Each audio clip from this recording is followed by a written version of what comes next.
Barriers of communication, അതല്ല എങ്കിൽ ആശയവിനിമയത്തെ പ്രതികൂലമായി ബാധിക്കുന്ന ഘടകങ്ങൾ, അതിനെക്കുറിച്ചാണ് നമ്മൾ പഠിക്കുന്നത്. One of the important barrier we already specified, the language barrier or the linguistics barrier. ഭാഷാ സംബന്ധിയായിട്ടുള്ള ഒരു ആശയ കുഴപ്പമുണ്ടാവാം, പ്രതിസന്ധി ഉണ്ടാവാം ഭാഷാ സംബന്ധമായി. അത് പ്രധാനമായി നമ്മൾ ക്ലാസിഫൈ ചെയ്തിട്ടുണ്ട്. ഒന്ന്, ലാക്ക് ഓഫ് കോമൺ ലാംഗ്വേജ്, പൊതുഭാഷ ഇല്ലാതിരിക്കുക. സെമാന്റിക് ബാരിയർ, ഒരേ കാര്യം തന്നെ പല സാഹചര്യങ്ങളിൽ പല അർത്ഥതലങ്ങളിലേക്ക് മനസ്സിലാക്കുക, അത് തെറ്റിദ്ധാരണയ്ക്കിടയാവും. മറ്റൊന്ന്, പുവർ വൊക്കാബുലറി, നമുക്ക് പദസമ്പത്ത് വൊക്കാബുലറി ഇല്ലാതെ വരിക. മറ്റൊന്ന്, ഗ്രാമറിലുണ്ടാകാവുന്ന വിഷയമാണ്. ഗ്രാമർ ആൻഡ് പഞ്ച്വേഷൻ മാർക്സിന്റെ ഉപയോഗം സംബന്ധിച്ച് നമുക്ക് ബോധ്യമില്ലാതെ വരിക, especially that is connection with non verbal form of communication. Then round about verbiage, ചുറ്റി വളച്ച് നമ്മൾ പറയുക. അങ്ങനെ 5 കാര്യങ്ങളാണ് പ്രധാനമായും ഭാഷാ സംബന്ധിയായി നിൽക്കുന്നത്. Today we discuss about the physical barriers. ഭൗതികമായ ചില കാര്യങ്ങൾ ആശയവിനിമയത്തിൽ പ്രതിസന്ധി സൃഷ്ടിക്കുന്നുണ്ട്. ഫിസിക്കൽ ബാരിയേഴ്സ്, പല തരത്തിലുള്ള ഘടകങ്ങൾ ആശയവിനിമയത്തെ ബാധിക്കുന്നു. The first one, noise. NOISE, noise. Noise in connection with the basic elements of communication itself is specified. The source sends a message through a channel to a receiver, which will create effect on the receiver and can be measured as a feedback. To send a message, the encoding process will essential with the sender and the decoding process is associated with the receiver. During the entire process, there may take place some disturbances, distortion or interruptions, which can be termed as noise. ആശയവിനിമയത്തിൽ നമ്മൾ ഒരു സന്ദേശം കൈമാറുമ്പോൾ, സെന്ററിൽ നിന്ന് കമ്മ്യൂണിക്കേറ്ററിൽ നിന്ന് സന്ദേശം കൈമാറുമ്പോൾ, ഒരു ചാനലിലൂടെ സന്ദേശം സംവഹിക്കപ്പെടുമ്പോൾ, റിസീവർ ആ സന്ദേശം സ്വീകരിക്കുമ്പോൾ, അയക്കുന്ന സന്ദേശം എത്തരത്തിലായിരിക്കണം എന്നുള്ളതിനെ കുറിച്ചുള്ള എൻകോഡിംഗ് പ്രോസസ് നടക്കുമ്പോൾ, അയച്ച സന്ദേശം കൺവേർട്ട് ചെയ്തിട്ട് ഡീകോഡിംഗ് പ്രോസസ് നടക്കുന്ന സമയത്ത് ഒക്കെ ചെറിയ അസ്വസ്ഥതകളോ പ്രശ്നങ്ങളോ ഒക്കെ ഉണ്ടാവും, പലതരത്തിലാവും. അതിനെ നമ്മൾ നോയ്സ് എന്ന് ഒരുമിച്ച് പറയും. ഒരു പ്രധാനപ്പെട്ട ഫാക്ടറാണ്, which will negatively influence the communication process or the success of the communication process. ആശയവിനിമയ പ്രക്രിയയിൽ നെഗറ്റീവായി ബാധിക്കുന്ന, ദോഷകരമായി ബാധിക്കുന്ന ഒരു ഘടകം, ഇത് ഫിസിക്കൽ ബാരിയർ ആയിട്ടാണ് കണക്കാക്കപ്പെടുക. ഒരു ശബ്ദമാവാം. നമ്മൾ ഒരാളോട് ഫോൺ ചെയ്യുകയാണ്, that is an example of interpersonal communication. ആ സമയത്ത് വീട്ടിൽ മറ്റുള്ളവർ TV ഉപയോഗിക്കുകയാണ്, നമുക്ക് വ്യക്തമായി കമ്മ്യൂണിക്കേറ്റ് ചെയ്യാൻ പറ്റുന്നില്ല, നമ്മളോട് പറയുന്ന കാര്യങ്ങൾ വ്യക്തമായി കേൾക്കാൻ നമുക്ക് കഴിയാതെ വരും. ആ TVയുടെ ശബ്ദം എന്ന് പറയുന്നത് നോയ്സ് ആണ്. പുറത്ത് കനത്ത മഴ പെയ്യുന്നു, വലിയ ശബ്ദമാണ്. സംസാരിച്ചുകൊണ്ടിരിക്കുന്ന സമയത്ത്, പഠിപ്പിച്ചുകൊണ്ടിരിക്കുന്ന സമയത്ത് വീടിനടുത്ത റോഡിലൂടെ വാഹനം ഇരമ്പിപ്പായുന്നു. കോളേജിനടുത്ത, ക്ലാസ് റൂമിനടുത്ത സ്ഥലത്ത് JCB പ്രവർത്തിപ്പിക്കുന്നു. ഇതൊക്കെ നോയ്സാണ്. ഇത് ശബ്ദമായിട്ട് മാത്രമല്ല, ചിത്രങ്ങളായി ഇന്ററപ്ഷൻസ് ഉണ്ടാക്കാം, അല്ലേ? നമ്മൾ വളരെ ശ്രദ്ധിച്ച് വളരെ മിടുക്കരായിരിക്കുമ്പോഴാണ് ഏതെങ്കിലും ഒരു പടം നമ്മൾ ഉയർത്തി കാണിക്കുക, നമ്മുടെ കോൺസെൻട്രേഷൻ തെറ്റിപ്പോകും. The reception process will deviate. നമ്മുടെ ഈ അറിവിനെ സ്വീകരിക്കാനുള്ള നമ്മുടെ മനസ്സിന്റെ സാഹചര്യങ്ങളെല്ലാം മാറ്റപ്പെടും. ഓഡിയോ വിഷ്വൽ ആവാം, റിട്ടേൺ ഫോം ആവാം, ഫിസിക്കലാവാം, ഈവൻ സൈക്കോളജിക്കലാവാം. മാനസികമായി പോലും നമുക്ക് വലിയൊരു അസ്വസ്ഥത ഉണ്ടായിരിക്കും. ആ സമയത്ത് ഒരാൾ എത്ര കണ്ട് നമ്മൾ ഉപദേശിക്കാൻ ശ്രമിച്ചാലും, എത്ര നിർദ്ദേശിക്കാൻ ശ്രമിച്ചാലും നമുക്ക് അത് പൂർണ്ണമായും ഉൾക്കൊള്ളാനായിട്ട് കഴിയാത്ത അവസ്ഥയിലേക്ക് നമ്മൾ വരും. ഇതിനെല്ലാം നമ്മൾ നോയ്സ് എന്ന് ചുരുക്കി വിളിക്കും.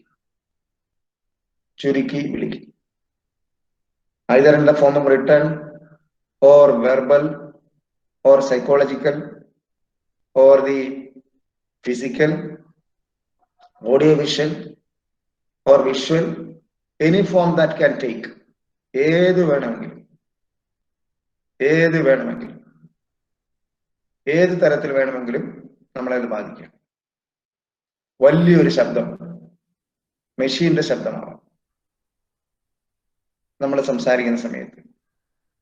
അൺവാണ്ടഡ് മെസ്സേജ് എന്നാണ് നമ്മൾ പറയുക. Noise is an unwanted message which will mix with the wanted message.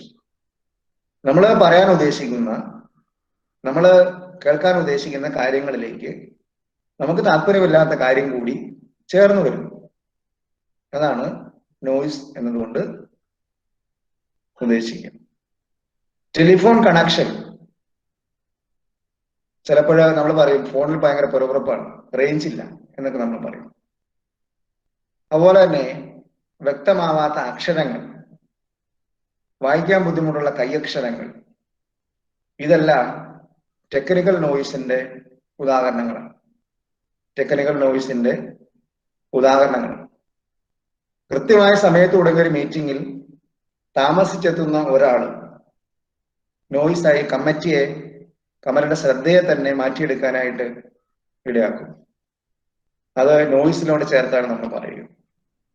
The arrival of a person to the committee in the late time, താമസിച്ചെത്തുക. വിഷ്വൽ നോയ്സ് ഉണ്ടാവാം. അതാ വിഷ്വൽ നോയ്സ് എന്നാണ്. അയാൾ കയറി വരുന്നതൊക്കെ നമുക്ക്, ആ കാണുന്നത് നമുക്ക്, അയാളൊന്നും പറയുന്നുണ്ടാവില്ല നമ്മൾ, പക്ഷെ അദ്ദേഹം വരുന്നത് വിഷ്വൽ നോയ്സ് ആണ്, താമസിച്ചെത്തുന്നു എന്നുള്ളത്. അങ്ങനെ ആശയവിനിമയ പ്രക്രിയയിൽ നോയ്സ് വലിയൊരു റോൾ വഹിക്കും. That is A physical barrier. Then next barrier in the field of physical barrier is time, സമയം. അല്ലേ? യെസ്. എത്ര നേരം നമ്മളിരുന്ന് സംസാരിക്കുന്നു, അത്രമാത്രം നമ്മൾ the relationship that we can improve or maintain, നമുക്ക് റിലേഷൻഷിപ്പ് മെയിൻറ്റെയിൻ ചെയ്യാൻ കഴിയും, ഇംപ്രൂവ് ചെയ്യാൻ കഴിയും. ഏറ്റവും ബെസ്റ്റ് എക്സാമ്പിൾ ആയിട്ട് നമ്മൾ പറയുക കപ്പിൾസിന്റെ റിലേഷനാണ്. ടൈമിൽ ഏറെക്കാലം രണ്ടുപേരും രണ്ട് വിദേശ രാജ്യങ്ങളിൽ ജോലി ചെയ്യുക, ഏറെക്കാലം ഇവർ തമ്മിൽ യാതൊരു കമ്മ്യൂണിക്കേഷനും ഇല്ല. അങ്ങനെ വന്നാൽ the intimacy of the relationship will automatically become disgraceful or the decreasing manner.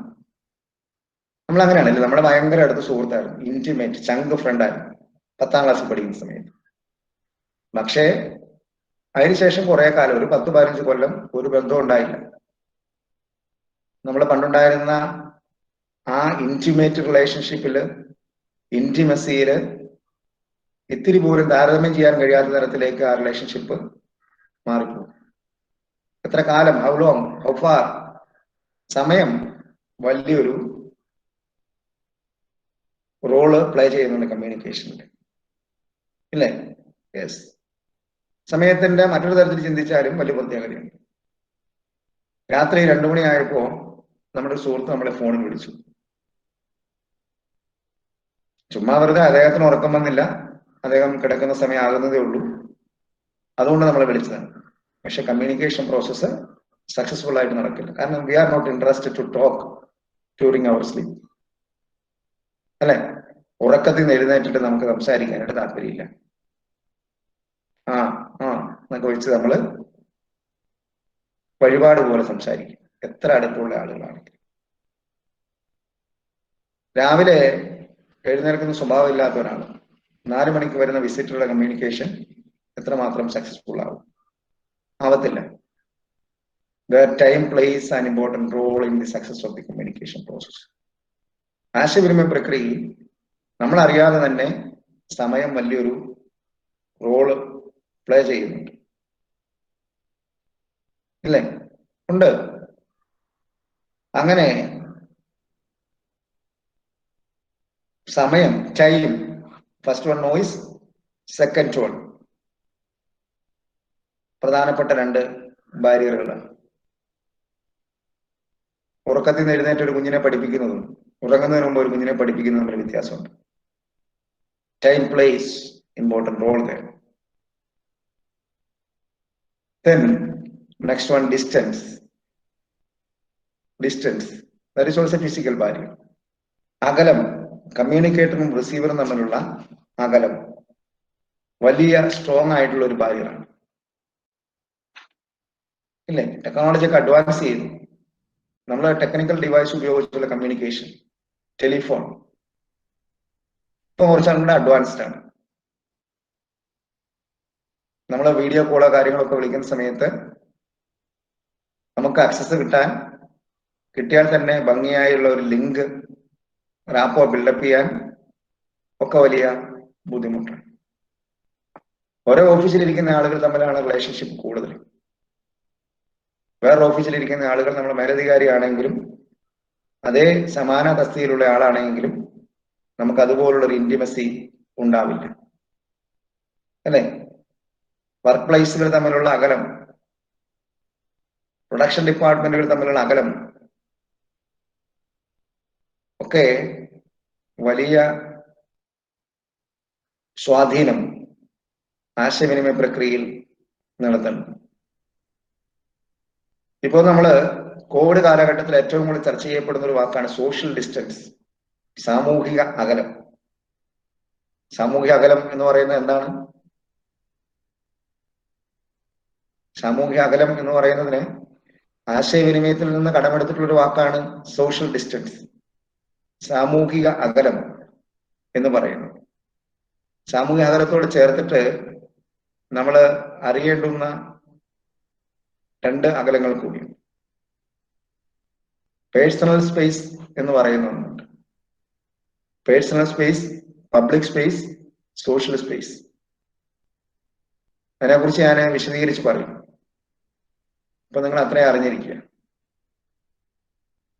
സിലബസിനോട് ചേർന്നുള്ള കാര്യമല്ലെങ്കിൽ പോലും ജീവിതത്തിൽ വലിയ ആപ്ലിക്കേഷൻ ഉണ്ടായെന്ന് കരുതുന്ന കമ്മ്യൂണിക്കേഷനും ഡിസ്റ്റൻസും തമ്മിലുള്ള വലിയ ബന്ധം. നമ്മുടേത് മാത്രമായ പ്രൈവറ്റ് സ്പേസ് ഉണ്ട് നമുക്ക്. അതിനപ്പുറത്തേക്ക് നമുക്ക് പേഴ്സണൽ സ്പേസ് ഉണ്ട്, അതിനപ്പുറത്തേക്ക് സോഷ്യൽ സ്പേസ് ഉണ്ട്, അതിനപ്പുറത്തേക്ക് നമുക്ക് പബ്ലിക് സ്പേസ് ഉണ്ട്. ഇത് കൃത്യമായി നിർവചിക്കപ്പെട്ടിട്ടുള്ളതാണ്, കൃത്യമായി നിർവചിക്കപ്പെട്ടിട്ടുള്ളത്. 1.5 മുതൽ 4 അടി വരെയുള്ള അകലം നമ്മുടേത് പേഴ്സണൽ സ്പേസ് എന്നാണ് നമ്മൾ പറയുന്നത്. അതിനെക്കുറിച്ച് വിശദീകരിച്ച് പറയുന്നുണ്ട് എന്നുള്ളത് കൊണ്ട് തൽക്കാലം ആ ഒരു ഭാഗം distance plays very important role in the communication process. Distance, time, then noise. Then 2 more barriers, physical barriers, let us consider. They are age and sex. How the age influences the communication. What are the role of the sex in the communication process? ഉണ്ടോ? പ്രായത്തിന് പ്രാധാന്യമുണ്ടോ? നിങ്ങളെ ഒരു മീറ്റിങ്ങിന് വിളിക്കുക, നിങ്ങളെ പോലുള്ള ചെറുപ്പക്കാരുടെ ഒരു വിഭാഗം അല്ലെങ്കിൽ നിങ്ങളെ പോലുള്ള മുതിർന്നവരുടെ ഒരു വിഭാഗം. സ്വാഭാവികമായും ഒരു 18 വയസ്സുള്ള ഒരാൾ ഹാളിലേക്ക് കയറി വരുമ്പോഴും അവിടെ ഗ്രൂപ്പുകൾ ഉണ്ടാകുമ്പോഴും സംസാരങ്ങൾ സജീവമാകുമ്പോഴും ഈ 18 വയസ്സുകാരൻ ആരോടുകൂടി ചേരാനാണ് സാധ്യത? സാധ്യതയല്ല, 100% നമുക്ക് ഉറപ്പാണ്, അവൻ ചെറുപ്പക്കാരുടെ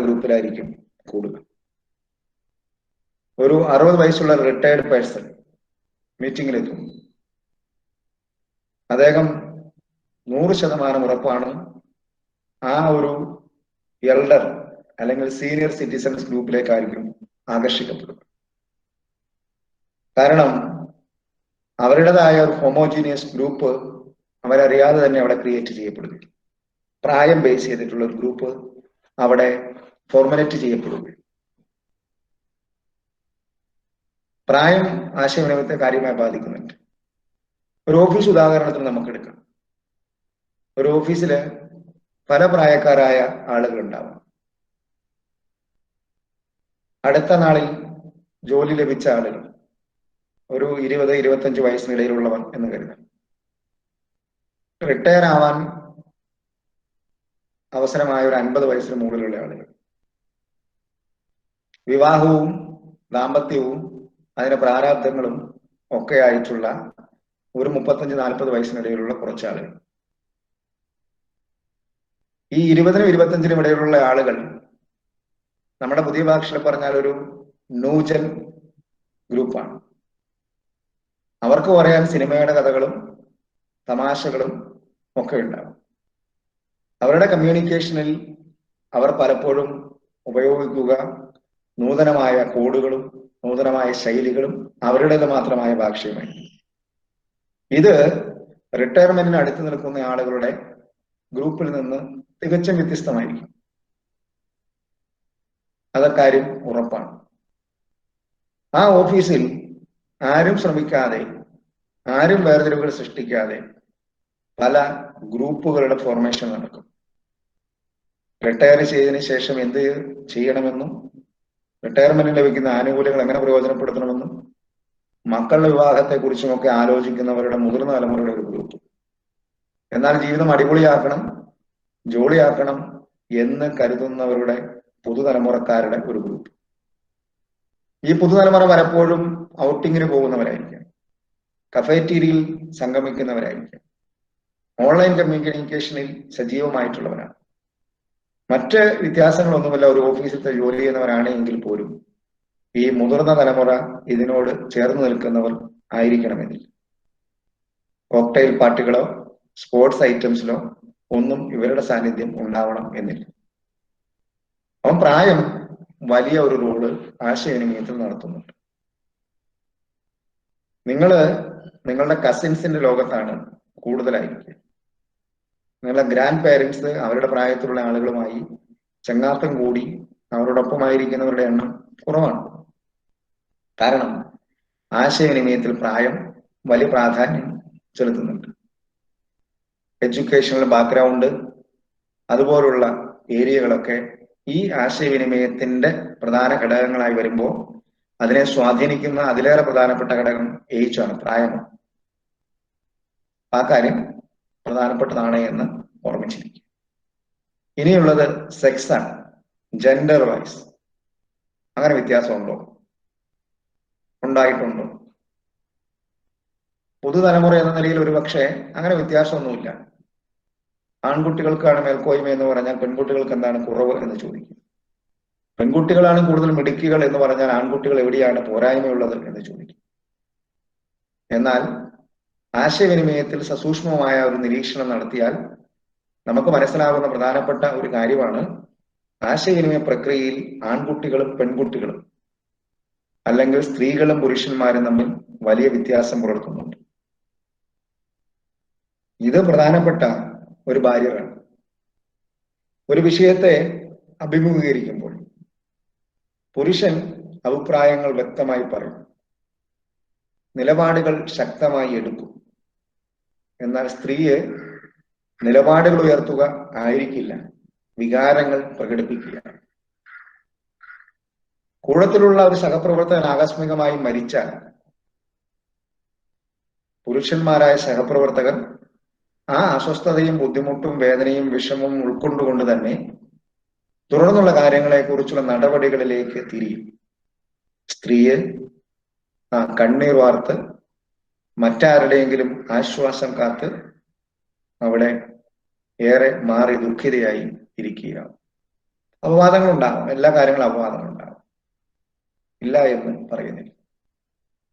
പ്രധാനമായും ഈ കാര്യത്തിൽ പറയുന്നത് എപ്പോഴും ഒരു പ്രധാനപ്പെട്ട ബാരിയറാണ് സെക്സ് കമ്മ്യൂണിക്കേഷനിൽ. പുരുഷൻ അവന്റെ ചിന്താഗതികളും അഭിപ്രായങ്ങളും വിശ്വാസവും ഒക്കെ പരസ്യമായി പ്രഖ്യാപിക്കുന്നു. സ്ത്രീ അതെല്ലാം വ്യക്തമായി വികാരങ്ങളിലൂടെ പ്രകടിപ്പിക്കുകയാവും ചെയ്യും. പുരുഷൻ അസേർട്ടീവാണ് കൂടുതൽ. അവന്റെ ചിന്തകളിലും അഭിപ്രായങ്ങളിലും പുരുഷൻ കൂടുതൽ അസേർട്ടീവാണ്. പക്ഷേ ഇമോഷൻസും ഫീലിങ്സും എക്സ്പ്രസ് ചെയ്യുന്ന കാര്യത്തിൽ ഒരു സാഹചര്യത്തോടനുബന്ധിച്ചിട്ട് കൂടുതൽ മുന്നിൽ നിൽക്കുക സ്ത്രീകളാണ്. അത് പ്രധാനപ്പെട്ട ഒരു കാര്യം. സെക്സ് ടൈപ്പ്ഡ് കമ്മ്യൂണിക്കേഷൻ ബിഹേവിയർ വലിയ പഠന സാധ്യതയുള്ള ഒരു മേഖലയാണ്. പെൺകുട്ടികള് ലെസ് അഗ്രസീവാണ്. അവര് നെഗറ്റീവ് റിസൾട്ടുകൾ ലഭിക്കുന്ന കാര്യത്തിൽ പ്രധാനമായും അവരെ റിജക്റ്റ് ചെയ്യുമ്പോൾ അല്ലെങ്കിൽ നെഗറ്റീവ് റിസൾട്ടുകൾ വരുമ്പോൾ, ക്രിറ്റിസിസം ഏൽക്കേണ്ടി വരുമ്പോഴൊക്കെ എന്തായിരിക്കും പ്രതികരണം?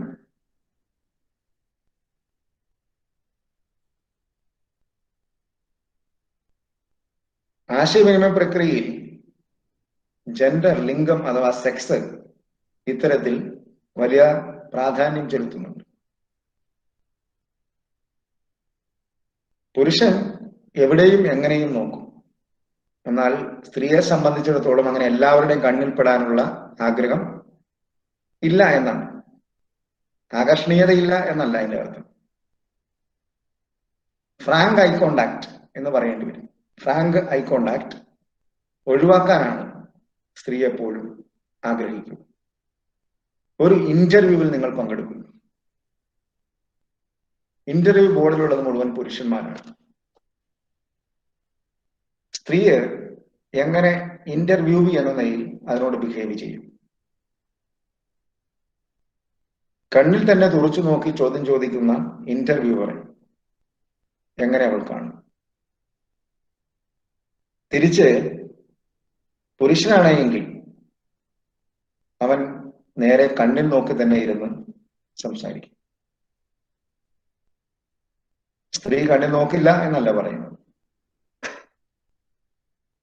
അവരുടെ വികാരങ്ങളെ വഴക്കു പറഞ്ഞാൽ പെട്ടെന്ന് ഏത് പശ്ചാത്തലത്തിലുള്ളവരാണെങ്കിലും, അസ്വസ്ഥതകൾ ഉണ്ടായാൽ പെട്ടെന്ന് ഏത് പശ്ചാത്തലത്തിലുള്ളവരാണെങ്കിലും കരയുകയോ വിതുമ്പുകയോ പൊട്ടിത്തെറിക്കുകയോ അസ്വസ്ഥതപ്പെടുകയോ വികാരങ്ങളെ പ്രകടിപ്പിക്കും. പുരുഷൻ അങ്ങനെയല്ല. അഭിപ്രായങ്ങൾ പ്രകടിപ്പിക്കും, ചിന്തകൾ പങ്കുവയ്ക്കും ശക്തമായി. അങ്ങനെ ജീവിതത്തിൽ വലിയ ബുദ്ധിമുട്ടുകൾ ഉണ്ടായാലും പുരുഷൻ കരയാൻ പാടില്ല എന്നാണ് പഠിപ്പിച്ചിരിക്കുന്നത്, അല്ലെങ്കിൽ പഠിച്ചിരിക്കുന്നത്. കരഞ്ഞാൽ അവനെ നമ്മൾ എന്തു പറയും? പെണ്ണുങ്ങളെ പോലെ കരയുന്നു, അല്ലെ? അവന്റെ ഇമോഷൻസ് എക്സ്പ്രസ് ചെയ്യാൻ പോലുമുള്ള അധികാരമോ അവകാശമോ അവന് ഇല്ലാതായി. വളരെ വേണ്ടപ്പെട്ട ഒരാൾ മരിച്ചാൽ സ്ത്രീ കരഞ്ഞില്ലെങ്കിൽ സമൂഹം എന്ന് പറയും, അവളുടെ കണ്ണിൽ നിന്ന് ഒരു തുള്ളി കണ്ണുനീര് പോലും വീണില്ല, കണ്ടോ, ശ്രദ്ധിച്ചോ? അതവളുടെ കുറവാണ്. നമ്മുടെ കാഴ്ചപ്പാടുകളാണ്. ഇത് ആശയവിനിമയത്തിന്റെ പ്രധാനപ്പെട്ട കാര്യമാണ്. കരഞ്ഞാൽ അവൾ ഹൃദയം നൊന്ത് വിഷമിക്കുന്നു എന്ന് ചുറ്റും നിൽക്കുന്ന സമൂഹത്തോട് അവൾ കമ്മ്യൂണിക്കേറ്റ് ചെയ്യുക. കരഞ്ഞു പോയാൽ പുരുഷൻ, അതാണ് ആശയവിനിമയത്തിന്റെ പ്രത്യേകത. അപ്പോ ഓർത്തിരിക്കുക, നോയിസ്, ടൈം, ഡിസ്റ്റൻസ്, സെക്സ്, ഇതൊക്കെ ഫിസിക്കൽ ബാരിയറുകളാണ്. ആശയവിനിമയത്തിന്റെ ഫിസിക്കൽ ബാരിയറുകൾ. ഏജ്. അപ്പൊ അങ്ങനെ 5 പ്രധാനപ്പെട്ട കാര്യങ്ങൾ. ഇനി നമുക്കുള്ളത് സോഷ്യൽ സൈക്കോളജിക്കൽ ബാരിയറുകളാണ്. Social psychological barrier പലതരത്തിലാവും.